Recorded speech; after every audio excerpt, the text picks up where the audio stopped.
Hello and welcome to Unacademy, a one-stop destination for the English medium civil services aspirants. Very good morning and welcome to the daily Hindu news analysis. So let's begin today's discussion by first looking at the topics that we are going to discuss. From the Delhi edition of the Hindu, I have chosen 7 important articles for a detailed analysis.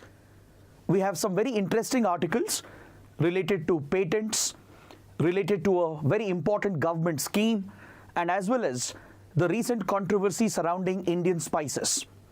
All these articles are very important for our mains examination, and we have few small articles that are relevant for the prelims exam. So let's analyze today's Hindu newspaper comprehensively so that you don't have to go back and read the newspaper again. If you guys are benefiting from this initiative, do press the like button, do let us know in the comments, and don't forget to subscribe to our channel. Now, before we start, a couple of important announcements. To help the 2024 aspirants to prepare for the upcoming prelims, we have launched Conquer Prelims, which is a free crash course. There are 2 phases under Conquer Prelims. Phase 1 has started from 19th April, where we are covering the important static topics from various subjects. The static part of the crash course is being held on the Unacademy app every day at 6 p.m. So today, Abhishek Mishra sir will be starting with the history classes at 6 p.m. onwards. Then, as part of phase 2, which has started on 1st May, we are discussing the most important current affairs topics of the last 18 months, which is taking place on our YouTube channel. So these sessions are held live every day at 7:30 p.m. and today Sarmad sir will be taking up the 3rd session for Indian polity. Now, how do you attend these sessions? It's very simple. You just join our Telegram channel. Just search for Unacademy IAS English on Telegram or scan the QR code, and right before the session goes live, we share the direct links. You just have to click on them to access these classes. And also, our next English batch is starting from 7th May. An exclusive English online program for the civil services examination is beginning very soon, and these classes will be taken by India's top IAS faculties. And the best part is that Unacademy is providing a massive one-time offer. Our course, which is usually priced at around 75,000, is being provided just at around 25,000, which is a limited time offer, as a result of the Unacademy Manzil event, which was recently held, where we felicitated our toppers and celebrated their success. So do avail this offer if you wish to enroll for the program, and you can contact the number that has been provided below. With this, let's get started with the analysis of today's The Hindu by looking at this important column from page number 8. This article deals with a very important concept called SEP, Standard Essential Patents. So with regard to economy, it's a very important concept that the article is dealing with. The article says that in India, there are several technology companies which are misusing these patents called SEPs, or Standard Essential Patents. And this is crippling our domestic manufacturing sector with regard to the telecommunication sector, especially when it comes to domestic manufacturing of mobile phones in the Indian market. The domestic manufacturers are facing a problem because few technology companies that hold these patents, they are levying very high royalties if the manufacturers produce mobile phones in India by using these patented technologies. The judiciary in India has been blamed by the writers for being lethargic, for not providing fair and quick solutions, which has allowed few tech companies in India in the telecom sector to abuse their dominant position. That is why the writers are urging the government to intervene and ensure that competition is protected in the telecom industry, and ensure that our domestic manufacturing industry is protected from the abuse of these patents called SEPs. That is essentially the gist of the column. But there are some very important details. There is a very important analysis that you should be aware of. So let's dive a little deep into this topic and understand everything about SEPs. So that was the context for you. The context is that the writers are not happy with the way the Indian judiciary has been handling these patent-related cases.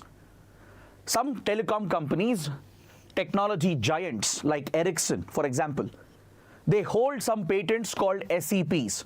I'll explain what is an SEP. I'll come to that point. They are abusing these patents and their dominant position, which is crippling domestic telecom manufacturing sector in the country. India has very ambitious plans for domestic mobile manufacturing, which is crucial for exports as well. But according to the writers, the abuse of the dominant position by certain tech companies and the misuse of SEPs is causing a major hurdle for domestic manufacturers of mobile phones. That is why they're urging the government to step in to protect the domestic industry and to create a level playing field as far as the telecom sector is concerned. So first, let's understand what is SEP. This could even be asked as a prelims question. Let's understand what are standard essential patents. It's a very important concept with regard to economy and even with regard to science and technology. So let me explain what is an SEP. See, when it comes to sectors like telecom, mobile phones, etc., or communication, there is a need to have a standard set of protocols to ensure that one device can communicate with the other. Now, for example, let's say I'm using an iPhone which has a certain kind of Bluetooth technology built on a certain protocol. Let's say there is an Android phone which my friend is using, and let's say the Bluetooth functioning in his phone is built in a different way. Now, if I try to transfer some data from my phone to my friend's phone, where both the Bluetooth technologies are operating on different standards, on different protocols, then we won't be able to connect our devices. I won't be able to make the data transfer. Interoperability becomes a challenge if different companies, different manufacturers are following different standards. That is the reason why, when it comes to telecom sector, mobile phones and communication, there is a need for uniform set of standards. Now, for example, look at the electrical sockets and switches. In that industry, there was no global standard that was set. So as a result, what happens? In every country, there is a different mechanism. The electric sockets in India, they are different. In Australia, it is different. In Taiwan, it's different. In US, it is different. In European countries, it is different. So when you travel abroad, what do? You try to buy a universal adapter. Or else, if you go to the other country and the socket doesn't work, then you're caught in a fix. Why? Because there is no interoperability. There was no uniform, universal standard that was set. So to avoid such mistakes in the emerging tech sectors like telecom, mobile phones, communication, there are few standards that are set by the manufacturers, by the developers. Now, who decides what these standards are? It is a set of industry-level organizations. There are these standard organizations created at the country level, at a national level, by various private companies coming together. Sometimes there could be government institutions involved as well. So when it comes to technologies like Wi-Fi or CDMA, GSM technologies, or even 3G, 4G, 5G communication, there are few standards that are laid down, and few companies which are pioneer companies who pioneered the development of this technology and protocol, they will hold a patent over it called the standard essential patent. Once an industry standard is recognized, let's say certain protocols and certain communication methods are recognized as an industry standard, the companies which developed them initially, who pioneered those technologies, those protocols and processes, they will be given a patent called SEP, Standard Essential Patent. These are essential technologies. So let's say if two GSM phones have to communicate or CDMA phones have to communicate, if two LTE devices have to interact with each other, there is a need for interoperability. They need to be able to function with a set of uniform standards. So these standards are identified by the Standard Settings Organization, which is an industry level organization created at the national level, right? A set of private companies and government institutions would have formed a standard setting organization. They will lay down these standards for telecom, mobile and communication industry. Now, the companies which developed those technologies for the first time, they would have patented those technologies and standards, and such a patent given to a established standard is called SEP, Standard Essential Patent. Is that clear? So, your regular patent laws will apply here. It is treated as part of intellectual property, and your regular patent laws will apply, and the courts will also have jurisdiction if there are patent violations. So now, let's say there is a domestic mobile phone manufacturer, let's say a company like Micromax. They want to import maybe few devices from China to sell it in the Indian market, or they want to open a plant in India and domestically produce mobile phones in India. Now, this company, Micromax, which I'm using as an example, will have to follow the standards set in India by a standard setting organization. To follow the standards, it will have to make use of the same protocols and same methods and technologies that are integral to that particular standard. So whichever company owns the patent, the SEP over those processes and technologies, right, from them, these manufacturers have to get a license. So let's say Ericsson has developed a standard protocol which has been recognized as an industry standard. So if Micromax has to produce phones in India, Micromax will have to purchase the license from Ericsson to get the license for the SEP, and only then it can produce those devices in India with those technologies and standards. Understood? So this is how the mechanism operates. Now, when it comes to pricing these SEPs, when it comes to protecting those patents, there is a very opaque model which is being followed in the industry. That is the concern of the writers. See, protecting intellectual property is not the problem. Intellectual property has to be protected, right? That is how you promote research and innovation. That is the big incentive for companies to invest millions of dollars to carry out research and innovation. Without intellectual property protection, no company is going to invest millions of dollars on research and development. So having such IP protection is very crucial. It is essential. But at the same time, you can't allow IP rights to be abused. Few companies which have a dominant position can't abuse their position to create unfair markets for other smaller companies. So there is a very opaque model being followed over here. The problem is that these standard setting organizations which are recognizing the industry standards, they are dominated by the private companies, largely private tech companies, both Indian companies and few foreign companies. They are part of the standard setting organization. They are laying down the standards. There is very minimal government role here, right? And also given that in India, very little innovation happens, very little research and development takes place. In most cases, foreign tech companies have a dominant position over here. So companies like Ericsson, even Nokia and its parent organization, right? Or even companies like Huawei of China, they hold most of the SEPs. They literally dominate the very sector, right? And they can use this to ensure that the smaller companies pay a heavy price if they have to license those technologies. So they lay down the standards. There is no transparency here, right? The big tech companies which already own the patents, they are playing a pivotal role in setting the standards. There is no clear specification on how these SEPs are licensed. So every now and then, these issues, these legal disputes come up between the small mobile manufacturers and the big tech companies which actually own the SEPs. Now let me talk about one particular case that highlights the opaqueness of the model and the failure of the Indian judiciary to provide a fair solution and justice to the smaller companies. See, according to the article, if such practices are allowed, where patent holder is abusing their dominant position, it will essentially stifle competition. It will affect the smaller players. It will stifle competition in the market, because these patent holders, they practice something called patent hold-up or a patent block. Technically, it's called patent hold-up problem. UPSC might ask you this in prelims. Patent hold-up problem, it refers to or relates to what? And 4 options might be given. Patent hold-up problem occurs when the patent holder who has a dominant position abuses the patent.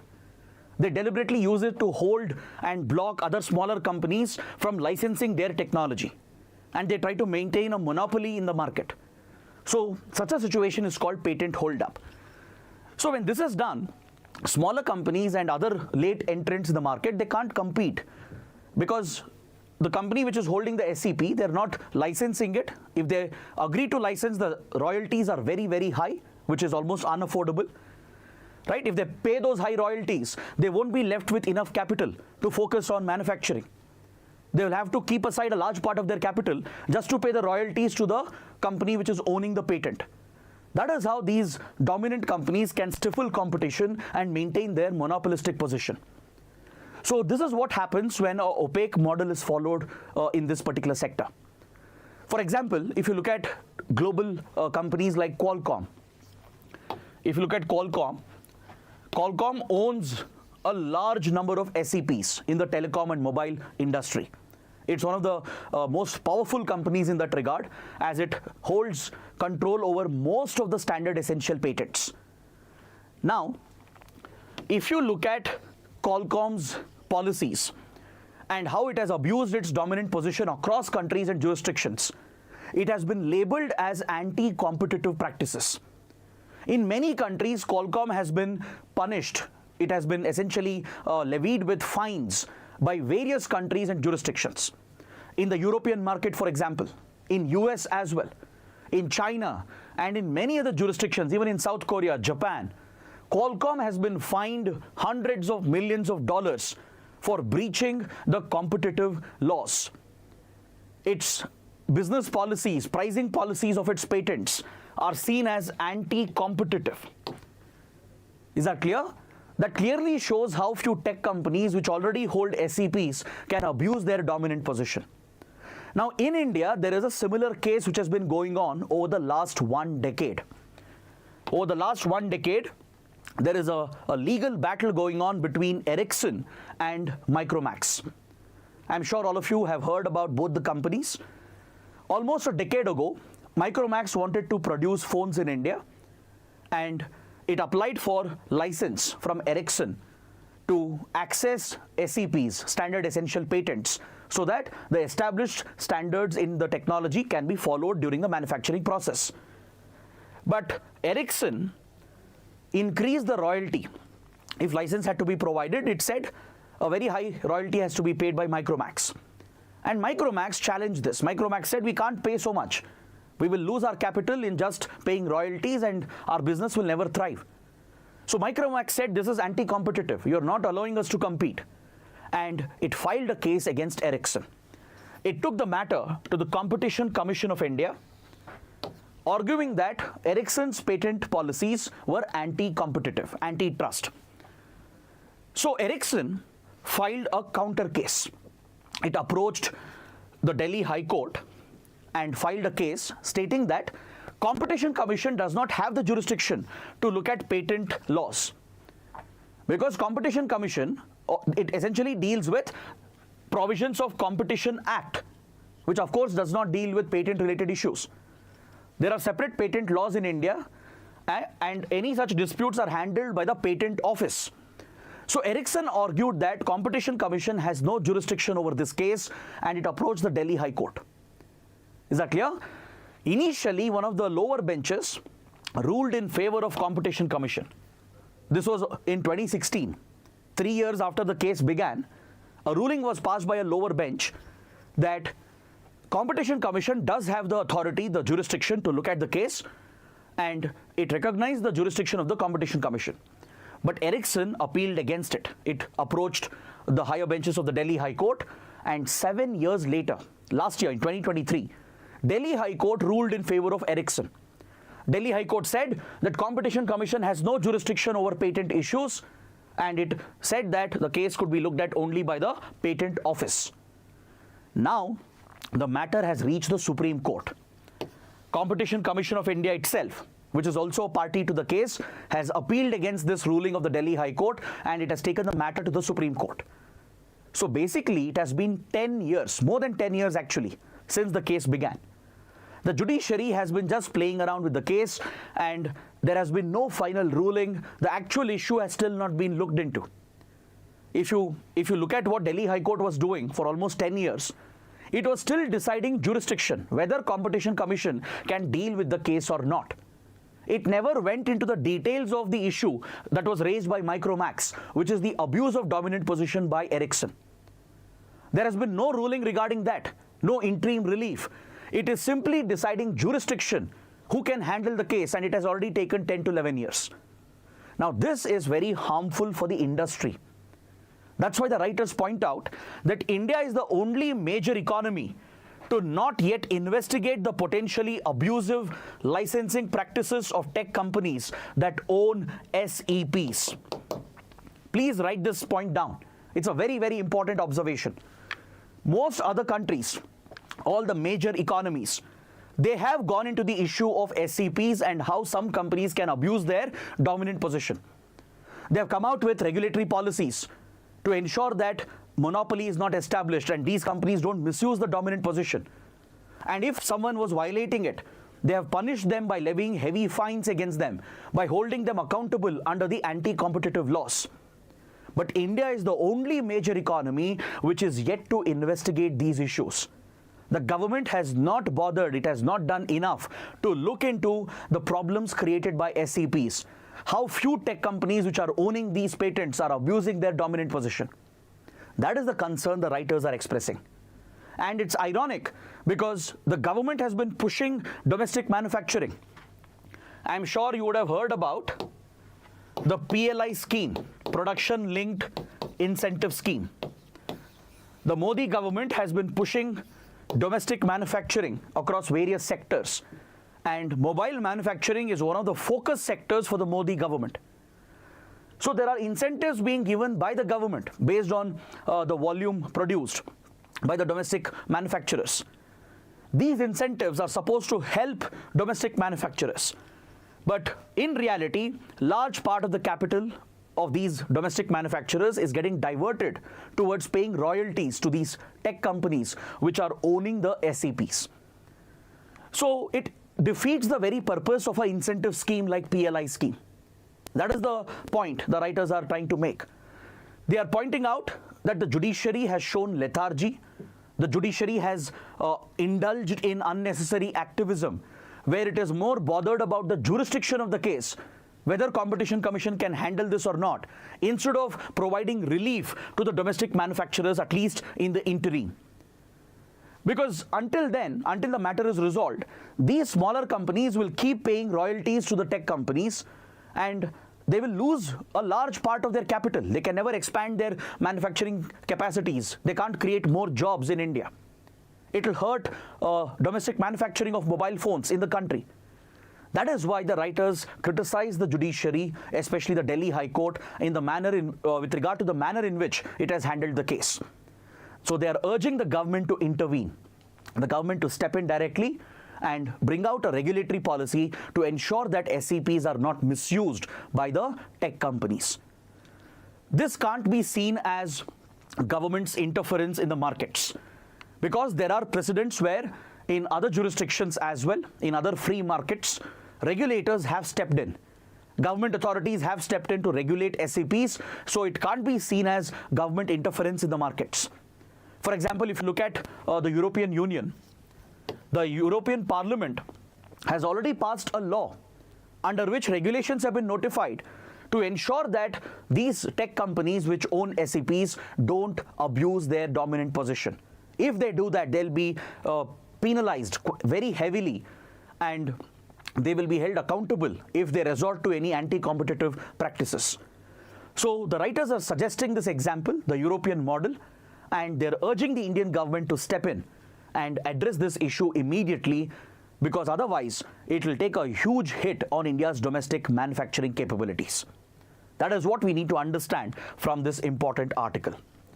Now let's look at an article on page number 9, which is actually an interview. The Hindu carries an interview with a couple of leading experts, Nachiket Moore and Avni Kapoor, and they are discussing about the Ayushman Bharat initiative, which is a flagship program of the Modi government. Under Ayushman Bharat, they are specifically focused on Pradhan Mantri Jan Arogya Yojana. They are evaluating its performance and they're examining whether there is a need to change the design of Pradhan Mantri Jan Arogya Yojana. So let's look at the article. Let's understand some basics about the government scheme as well. So whatever we discuss, the facts about Jan Arogya Yojana and Ayushman Bharat can be important for your prelims, and the analysis regarding its implementation, shortcomings and solutions can be very important for a possible mains question. So first let's understand what is Ayushman Bharat, what is Pradhan Mantri Jan Arogya Yojana. In 2018, the Modi government launched a flagship healthcare program called Ayushman Bharat Initiative. I'm sure all of you would have heard about this. Under Ayushman Bharat, the stated goal of the Modi government was to achieve universal health coverage, which means that all the people in India should have access to quality healthcare and affordable healthcare. So when we say universal healthcare, it basically means that the entire population should have accessibility and affordability. They should be able to afford quality healthcare, be it in public healthcare institutions or in private healthcare institutions. And it should be accessible. So with this goal, Ayushman Bharat was launched, and there are two components, two separate components under Ayushman Bharat. One is the health and wellness centers, through which subsidized drugs are distributed, right? And other therapies are promoted through these health and wellness centers, right? Ayushman Bharat health and wellness centers have been set up across the country, and they deliver some of these services. But the most important component of the program is an insurance program called Pradhan Mantri Jan Arogya Yojana, PMJAY, or PMJAY. It is essentially an insurance scheme. So under Pradhan Mantri Jan Arogya Yojana, the poor families, they are eligible for insurance up to 5 lakh rupees per year per family. The goal is to help more than 50 crore beneficiaries. This is the goal of Pradhan Mantri Jan Arogya Yojana. Deliver insurance so that those who are below a certain income level, those who can't afford quality healthcare, especially in secondary, tertiary healthcare institutions, those who have to undergo complex surgeries or very expensive treatments, life-saving treatments, for them, insurance cover was provided up to 5 lakh rupees per year per family. This makes Pradhan Mantri Jan Arogya Yojana the world's largest government-funded healthcare program. Is that clear? See, on one hand, the government invests in public healthcare. The government sets up these hospitals, secondary, tertiary hospitals, government hospitals. The government also sets up primary healthcare centers at the local level. So these government-run public health institutions, they are on one hand providing free healthcare to our population, especially to the weaker sections, right? Generally, across the country, there is no faith in our public healthcare institutions, especially amongst the middle class, the upper middle class and the elite and the rich. They don't trust public healthcare institutions to provide quality healthcare, so they prefer to get treated in the private healthcare institutions. In India, there is a clear dominance of the private hospitals and private healthcare institutions when it comes to the healthcare industry. So as a result, Indians in general spend more out of their pocket when it comes to healthcare. A large majority of India's population, right, it incurs a very high out-of-pocket expenditure when it comes to accessing healthcare services, because majority of us, we don't trust public healthcare institutions, we depend on private healthcare institutions. Now, this is one problem that the Modi government is trying to solve through this insurance scheme. Because see, on one hand, the government has accepted the reality that public healthcare institutions are lacking the quality. People don't trust public healthcare institutions. So what the government has done is essentially that it has come out with an insurance scheme giving the choice to the people. The people can decide where they will get treated, especially when dealing with more complicated cases where surgeries are needed, more intensive care is required. right? You need to approach secondary, tertiary hospitals which have superior facilities and technologies. So such treatments and surgeries can be very expensive. Now this is where the insurance comes into picture. So even poor families, right, lower middle income families can get treated in private hospitals, right? The bills will be higher, maybe 3 lakhs, 4 lakhs, 5 lakhs or even beyond that. But the government will foot this amount through an insurance scheme. Up to 5 lakhs per family per year is provided to take care of these expenses so that there is no sudden shock, right? Especially for middle class families, lower income and even the poor and extremely weaker sections. Even a bill of 3-4 lakhs could be a financial shock. It will completely disrupt the family, the standard of living that they have. It will compromise every other aspect of life for such families. If one person, right, has to undergo a complex surgery in a major hospital, and if the bill is running up to 4 to 5 lakh rupees, many families in India cannot afford that. Even if they can arrange the money, right, they will have to compromise on everything else. Their education, their quality of life, their food and nutrition. So such a big bill, a huge bill from a private hospital is a financial shock to many families in the country. It's a catastrophic shock. So to avoid that, to prevent that, the government stepped in and gave a cushion through the form of an insurance. Essentially, the logic was, instead of investing in public health care, which will take longer time, instead of creating better hospitals and improving the facilities in government hospitals and institutions, the government decided that it's easier to achieve the short-term results by providing an insurance. Now let the people go to private hospitals, get treated where better facilities are present, but government will provide up to 5 lakh rupees so that these families don't face a shock, a financial shock. So that's why the government said that the scheme will ensure universal health coverage. Not through public institutions, not through government hospitals, but government gives an insurance, right, through which people can access better healthcare in private healthcare sector. That was the design of the program. The idea was to ensure that more than 50 crore beneficiaries who are eligible, they will not have to suffer any financial shock due to sudden illness and sudden complications. This would be a very seamless and cashless transaction. You just have to approach the hospital, provide your Ayushman Bharat card. A card is issued to every beneficiary, and the private hospitals will file for insurance and they'll get reimbursed from the insurance company where the government would have paid the premium, right? That was the whole model. So it was an insurance-led universal health coverage that the government was planning for. Because to build up your public healthcare institutions, it will take decades of effort. It will take massive investments and it may not give immediate results. So instead, let people access better healthcare in private sector if they want to. Government will take care of the insurance. This was the whole idea in the design of Pradhan Mantri Jan Arogya Yoojana. Now, if you look at the funding with regard to the scheme, the funding ratio is 60 to 40.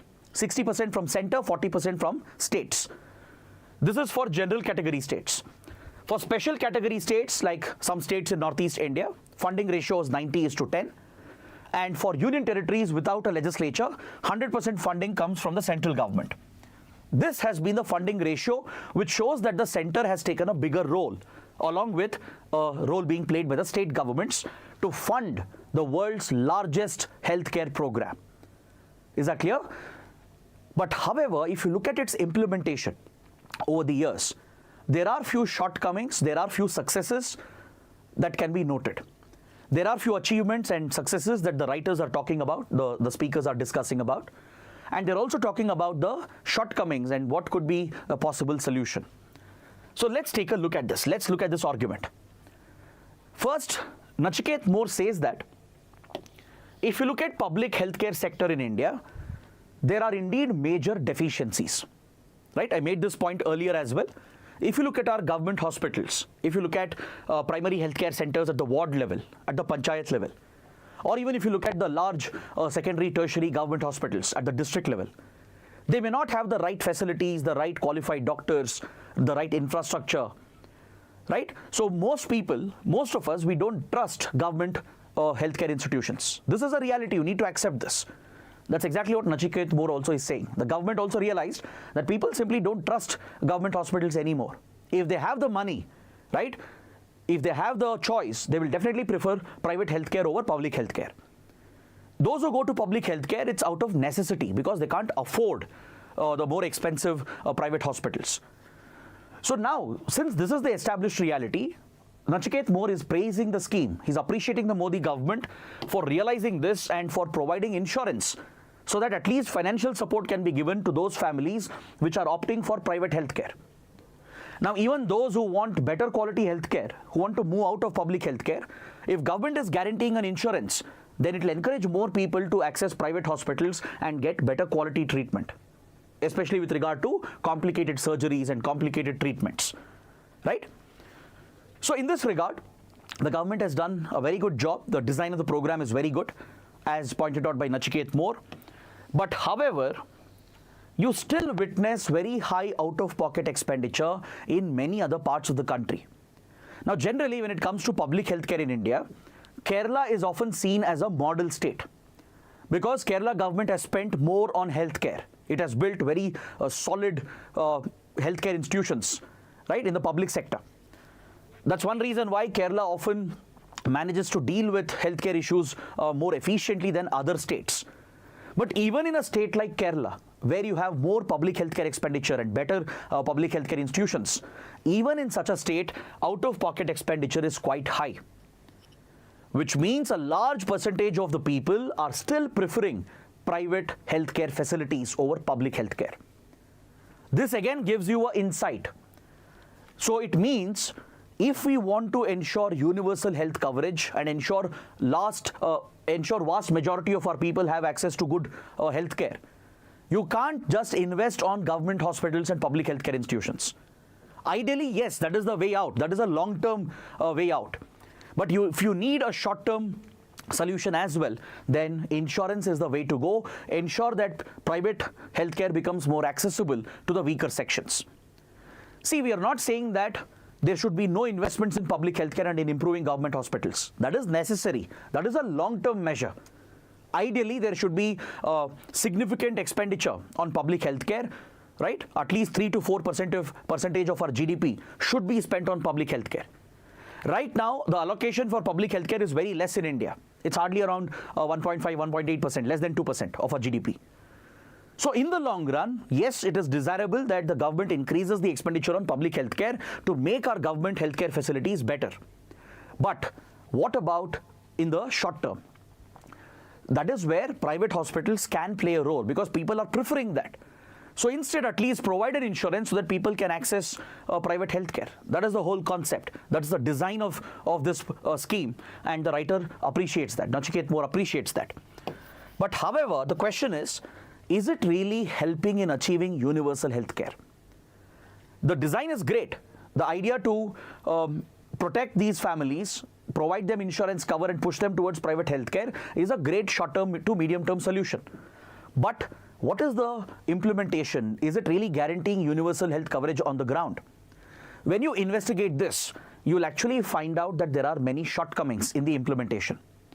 For example, many hospitals who have already provided the treatment or conducted a surgery, they have not been paid on time by the insurance companies, by the government.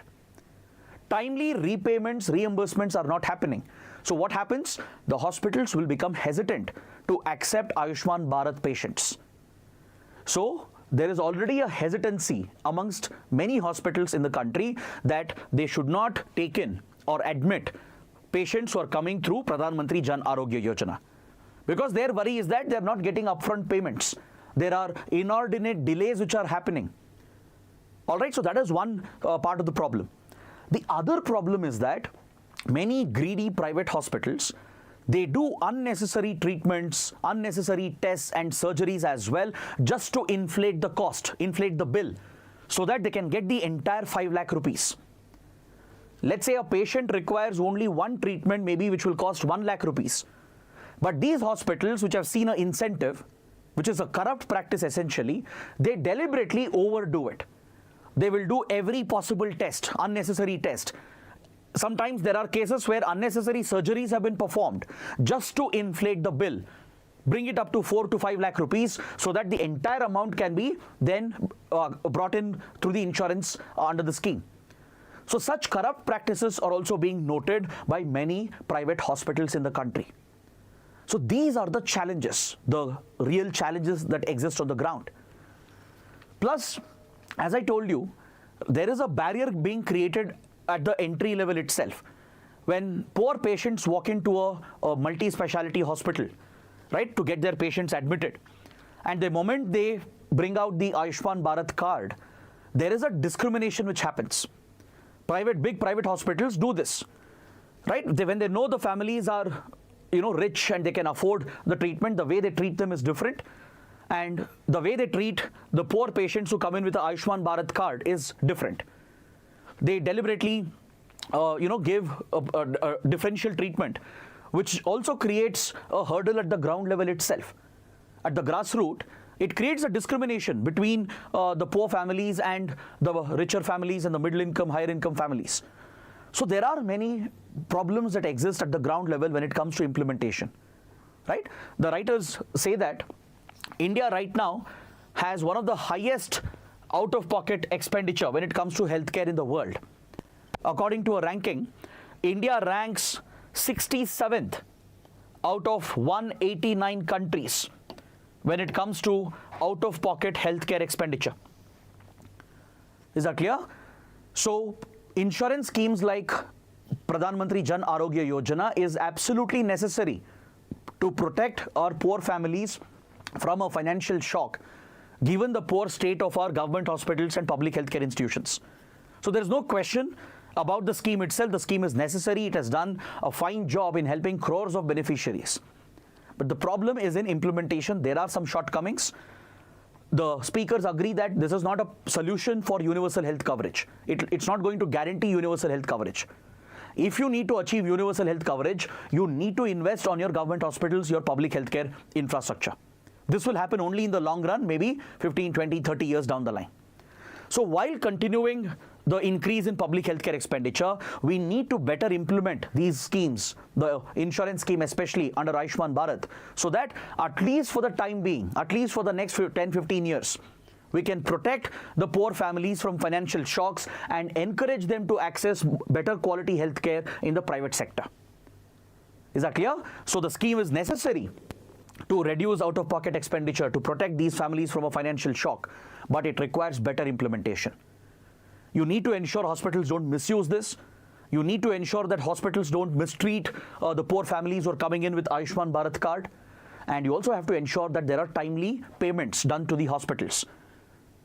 Because otherwise, hospitals will hesitate to take in those patients if there is an inordinate delay in the payments from the side of the government. So these are the issues which need to be fixed. But at the same time, you can't lose focus on your long-term goal, which is to strengthen your public healthcare institutions. If you truly have to achieve universal healthcare, ensure that everyone has access to affordable healthcare, the only solution is long-term investments in your public healthcare institutions. All right? So for the interim, for the time being, insurance can be a short solution, a short-term solution or an ad hoc fix, which at least provides financial security to poor families and encourages them to access better healthcare in the private sector. So this is the assessment that we draw from the important article. Now let's look at another column on page number 10 that deals with a recent controversy that has hit the Indian spice industry and the food processing industry. I'm sure many of you would have read news reports that popular Indian spice brands like MDH, Everest and many others, they have faced very strict regulatory action in foreign countries. From Singapore to Hong Kong to even United States, many countries and jurisdictions have banned these Indian spice products.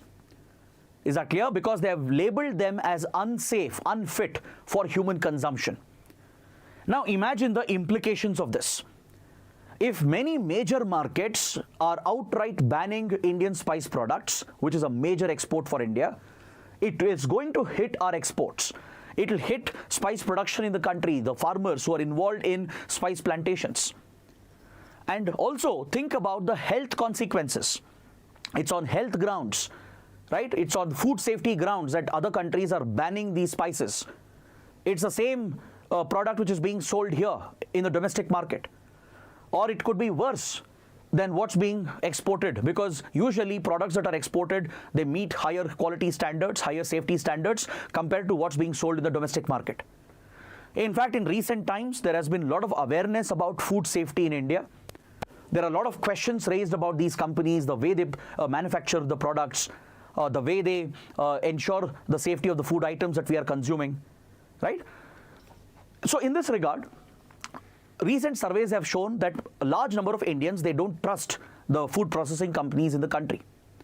So what if the contaminants in the Indian products are much higher? So this could mean that the spices that we are all consuming on a day-to-day basis, right? I'm sure all of us will have some kind of spice in our kitchens, be it from Everest, be it from MDH or any other brand. Think about the contamination in them. If they are above the prescribed standards, this could have a serious health implication, right? There are serious health consequences. So that is why the topic is very, very important. So first, let's understand what's the problem. What was the problem that was flagged in Singapore, in Hong Kong, and in other jurisdictions?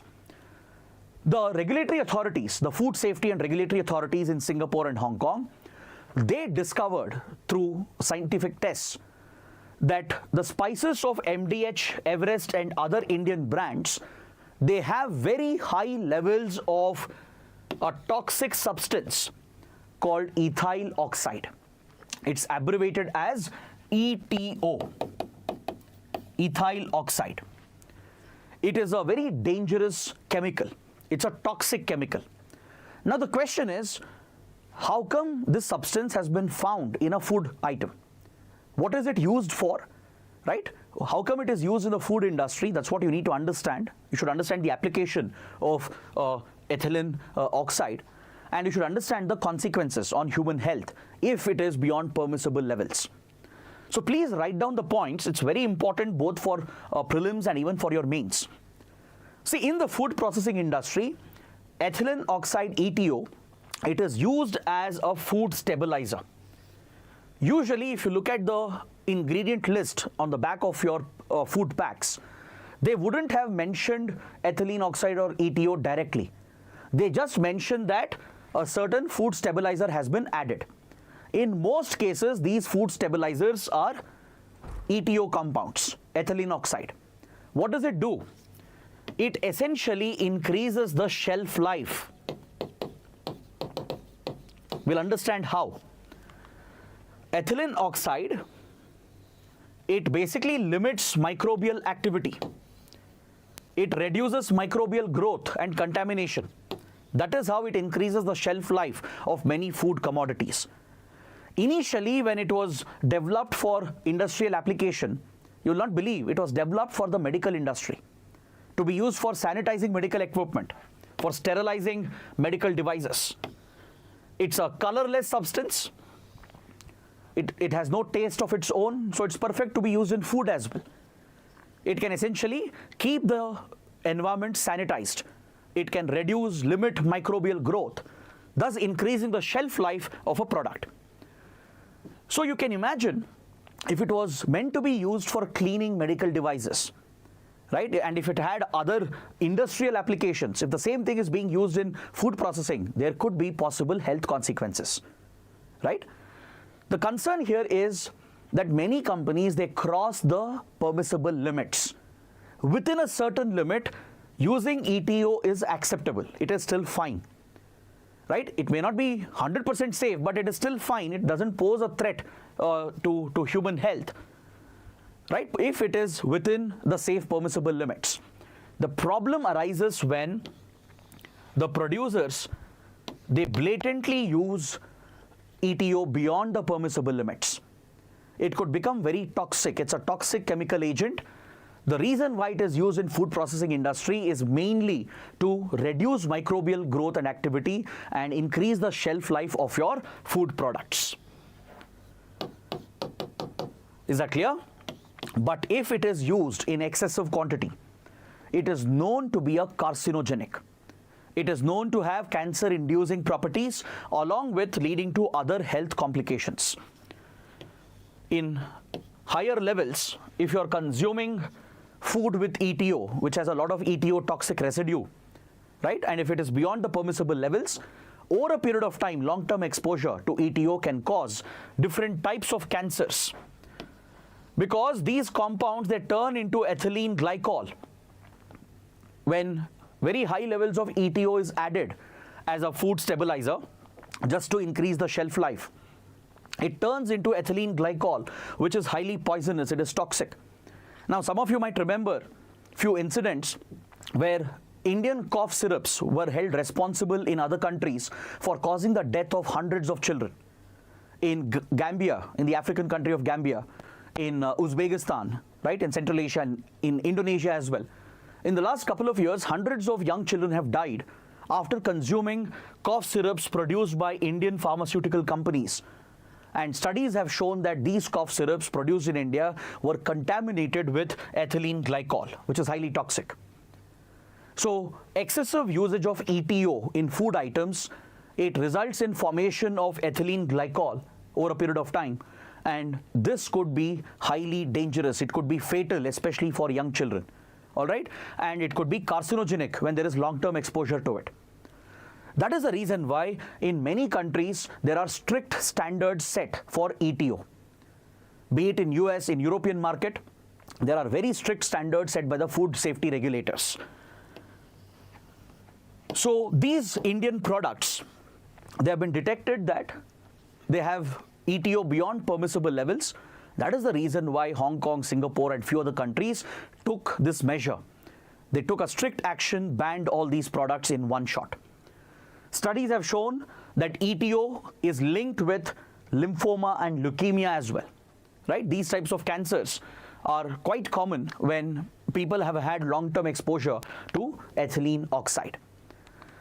So now let's understand what has been India's reaction, what will be the impact on India. That's the last point. See, this ban by foreign countries, it could definitely hurt the image of Indian products. Right? India has a number of exports in the food segment. We have major exports headed towards European market, US and many other jurisdictions. So there have always been safety concerns about Indian food items. This will further increase. It could hit our exports, especially export of spices is a major constituent, right? It fetches revenue. Millions of jobs are dependent on the spice market. That is why as soon as the news broke out, the Spices Board of India has reacted. Spices Board of India has launched an inquiry to verify how such high levels of ETO was found in these Indian spices produced by Indian brands. Now the other concern here is, what about the domestic products these companies are selling? The same brands, they are leading brands in India at the domestic level. I am sure in all our households, we will have some spice from these companies, right? There are many similar brands which have raised these concerns as well. For example, in US and Europe, many other popular brands in India, they have been banned in the US because of high levels of ETO. So now, the concern here is, what is FSSAI doing?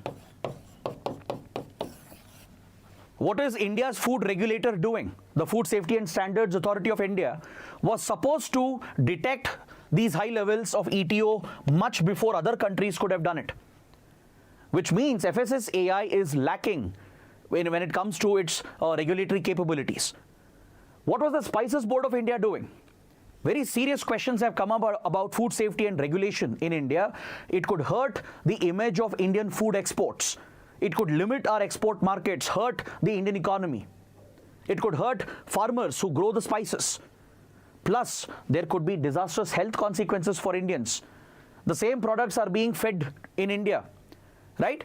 And also the concern is, many of the companies, they follow different standards for foreign markets, different standards for domestic markets. If foreign export graded items have such high levels of ETO, It is very much possible that the domestic products they are selling could have much higher levels of these unsafe items.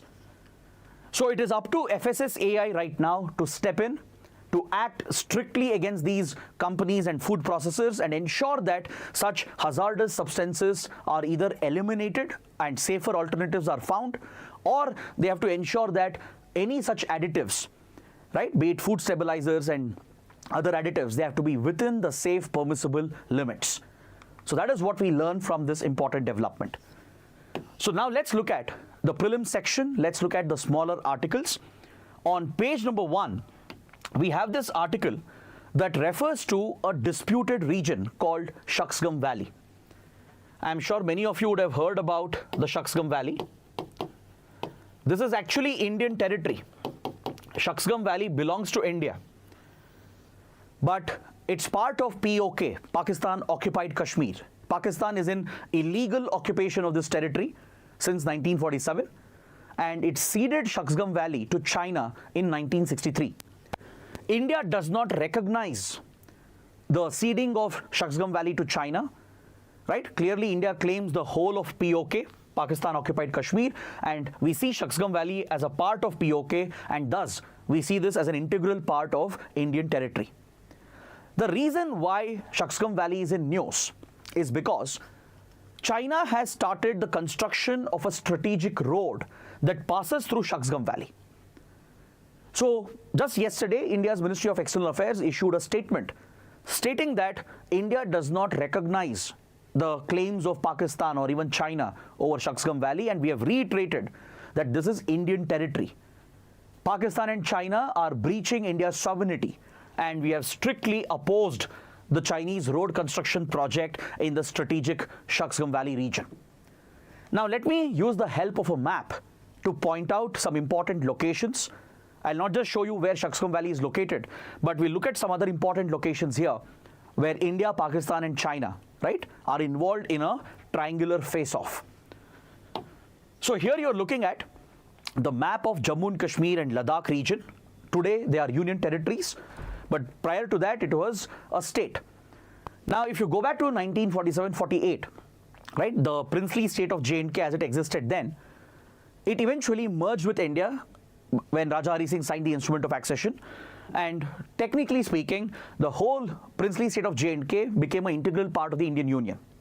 So India is absolutely correct. India is absolutely justified when we claim the whole part of J&K that existed in 1947 as part of Indian territory. It was Pakistan which carried out an illegal invasion trying to capture J&K for itself in 1947, which triggered the first war between India and Pakistan. So following the first war, Pakistan has retained certain territories it occupied, which we call as POK, Pakistan Occupied Kashmir. You can also see Aksai Chin in this map, which China has occupied from India in the Ladakh region. China has always kept its eyes on Aksai Chin, right? It disputed the British era boundaries and it started an illegal road construction through Aksai Chin. In 1950s, China started building a road, the G219 highway, to link its Tibet region with Xinjiang region. Because China had annexed Tibet and Xinjiang by force.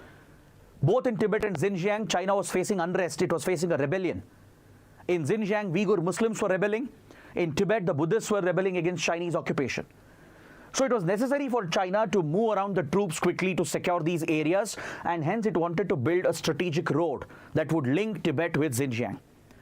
So this road would pass through Aksai Chin of India, right? And China would keep its eyes on Aksai Chin because of this reason, so that it could use Aksai Chin to build this strategic road to connect Tibet and Xinjiang. Eventually, the dispute would escalate, leading to the 1962 war, and China would occupy Aksai Chin from India. So China remains in occupation, illegal occupation of Aksai Chin, and this is also territory claimed by India.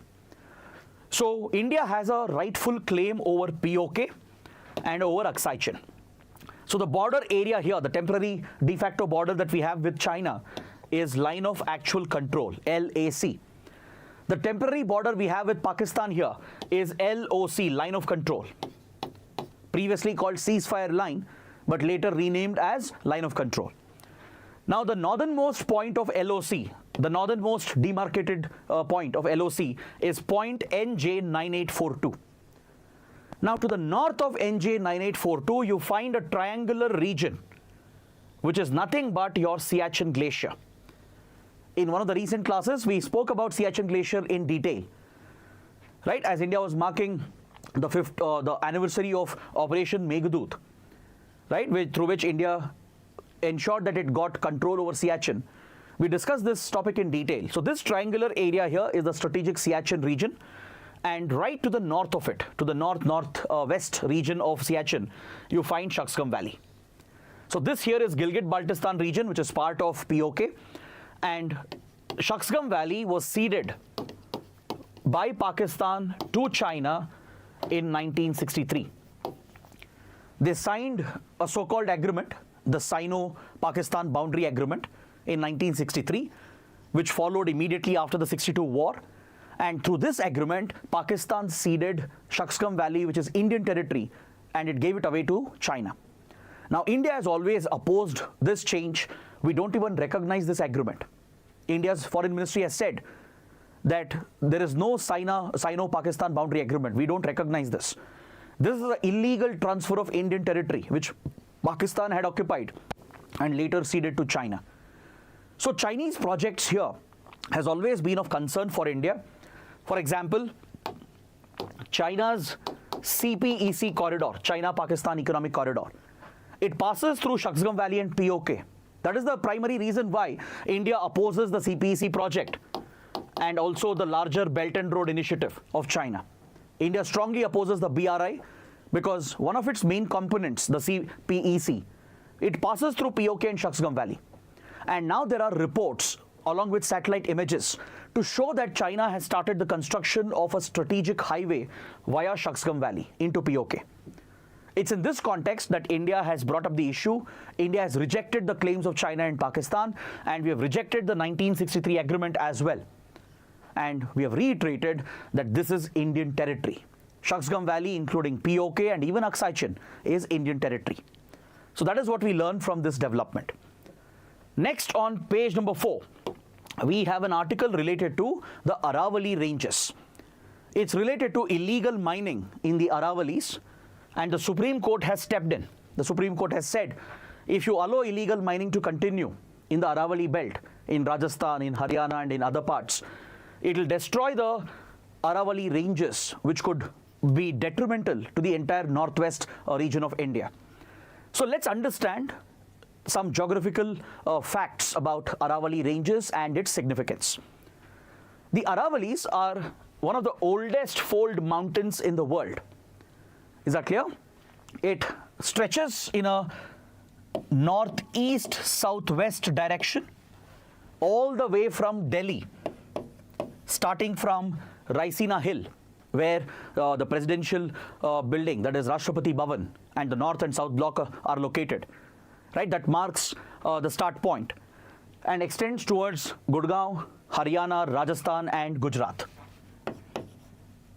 So it stretches across Haryana, Rajasthan, and Gujarat, starting from Delhi all the way towards Gujarat. That is the extent, the stretch of Aravali ranges. The major rivers present here include the Banas and Sahibi rivers, which are tributaries of the Yamuna, and you also have the Luni River, which drains in Run of Kutch. Is that clear? This mountain range is a result of tectonic activity, collision of tectonic plates that occurred in the Proterozoic era, millions of years ago. Understood? And Aravali ranges plays a very important role. It plays a crucial role. It blocks out the dry winds from the West Asia region, Afghanistan and Pakistan, and thus protects the region to the east of it, especially parts like Delhi, right? For example, Delhi otherwise would turn into a desert if not for Aravali ranges. And studies also have established that Aravalis were much, much higher in ancient times. Over centuries, it has eroded. Today, it might be a medium-sized hill range, but at one point, it was a very tall mountain range. So Aravalis has essentially protected the rest of northern, northwestern India from turning into a desert. Or else the dry, arid winds and sand from Afghanistan, Pakistan and even West Asia would have further reached other parts of northern, northwestern India. So essentially Rajasthan remains a desert area, parts of Gujarat as well on the other side, on the western side. But the eastern side remains protected because of the Aravalis. Is that clear? Next, we have an article on page number 15 that refers to the PMI index, Purchasing Managers Index. It's one of the key economic indicators which tracks economic activity. According to the article, PMI data for the month of April shows a positive trend as far as the manufacturing sector is concerned.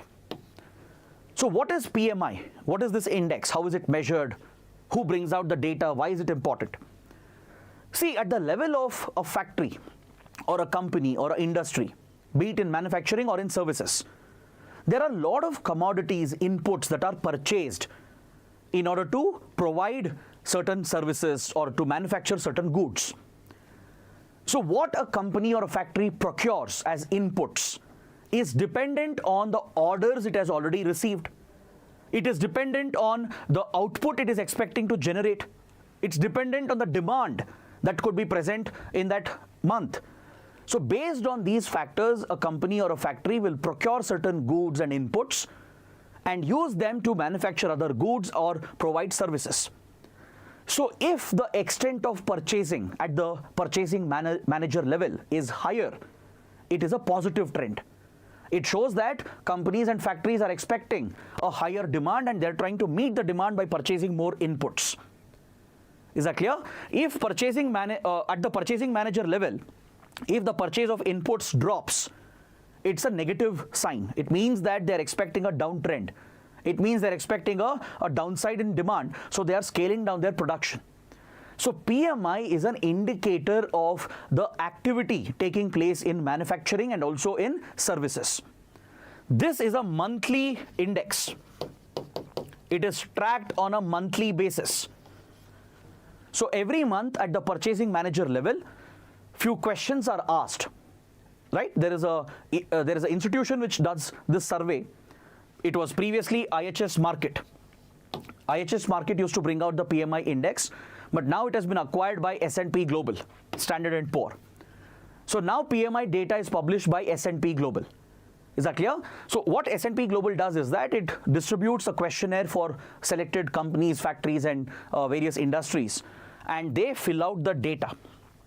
They basically give some input about the new orders that they have, the output that they are planning to generate in that particular month, the number of people they have employed to carry out these activities, what supplies are they getting in, what inputs have they ordered, what is the stock in their inventories. This data gives an insight about what that factory is going to produce in a given month. This is dependent on the demand, right? So that will give you a trend. It gives you a sign about whether it's a positive trend or a negative trend. So this data is brought out every month. It's an indicator of economic activity for that particular month. It gives you insight about the next month's orders as well.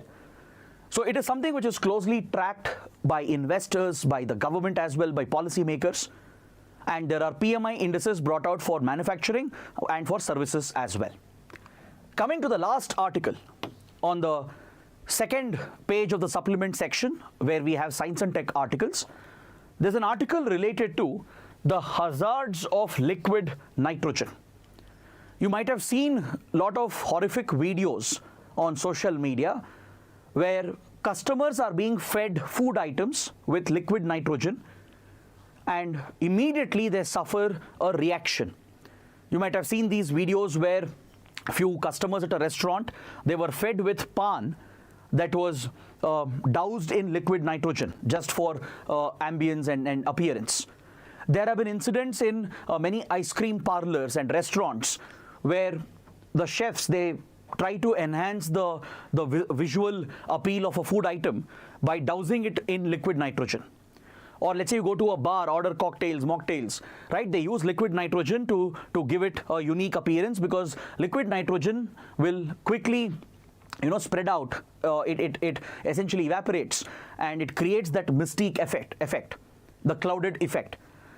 So many chefs, many restaurants have developed this as a standard practice, from ice cream to cocktails to mocktails to even food items to pan.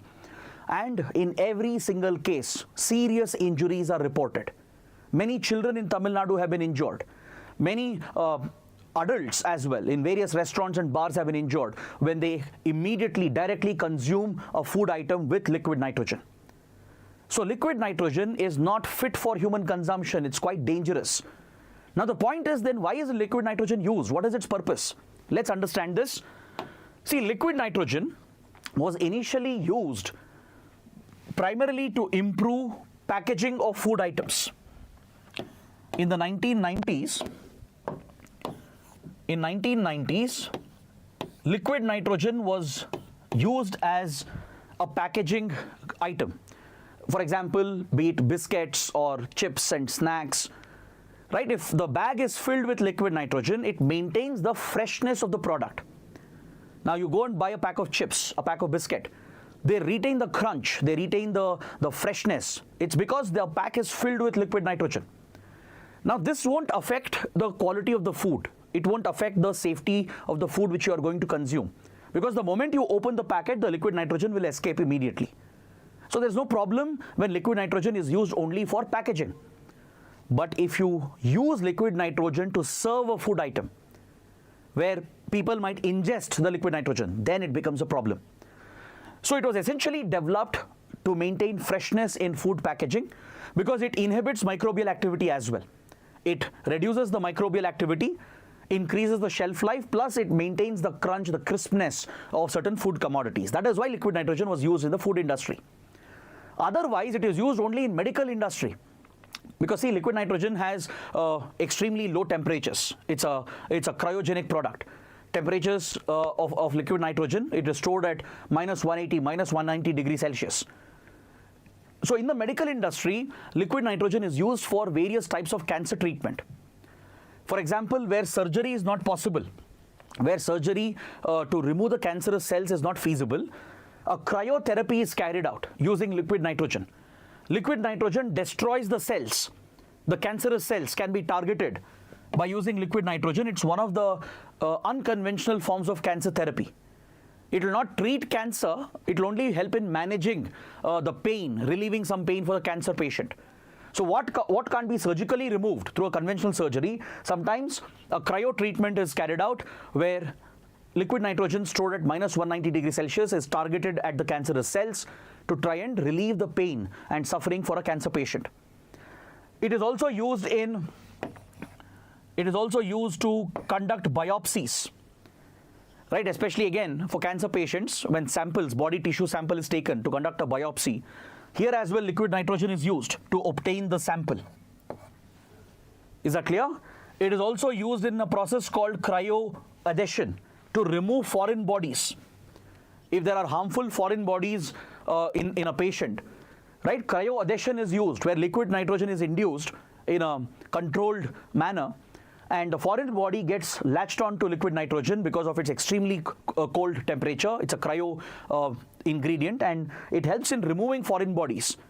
So in the medical industry, it is used under a great deal of expertise and safety and professionalism by doctors. Now imagine a chef who has no training on how to handle liquid nitrogen, if they are using it in food items and in a way where the consumer is going to ingest the liquid nitrogen, it's very harmful. It can cause very serious blisters, internal bleeding. It can lead to many serious complications as well. So many such accidents and incidents have been reported. That is why the food safety regulators are acting against the usage of liquid nitrogen. The Tamil Nadu Food Department has issued a strict order to every food seller, street vendor and restaurant and bars and pubs that you cannot use liquid nitrogen as a serving ingredient. You can't serve food with liquid nitrogen. It's only meant for packaging, for preserving the freshness of food item. You can't serve this. You can't use this when you're trying to enhance the visual appeal of a food item. So this has been strictly prohibited, and there needs to be more strict action from the Food Safety and Standards Authority of India. So understand what is liquid nitrogen, why is it used? There can be a prelims question based on it. Because in the past, UPSC has asked many questions on food safety, toxic substances, right? Especially toxic chemicals which are used in various industries. And what is their harmful effect on human health? Such questions have been repeatedly asked by UPSC. So be it ethylene oxide, ETO, or liquid nitrogen, both are very important because they are trending, they are in the news. If you remember, we spoke about a coloring agent as well in a few weeks ago. A coloring agent, which I'm not going to name, which is used to give the pink hue or the pink color for cotton candy and other food items. Now find out which coloring agent I'm referring to, which has been banned by food safety regulators, and mention the name of this coloring agent in the comment section below. So on this note, I would like to conclude the session for today. Please take a look at the practice questions. Please take down the questions, use them for your answer writing practice, and try to post your answers in the comment section below. I hope you guys have understood everything today, and I hope you guys have liked the session and found it to be interesting. If you did, do press the like button, let me know what you think in the comments, and don't forget to subscribe to our channel.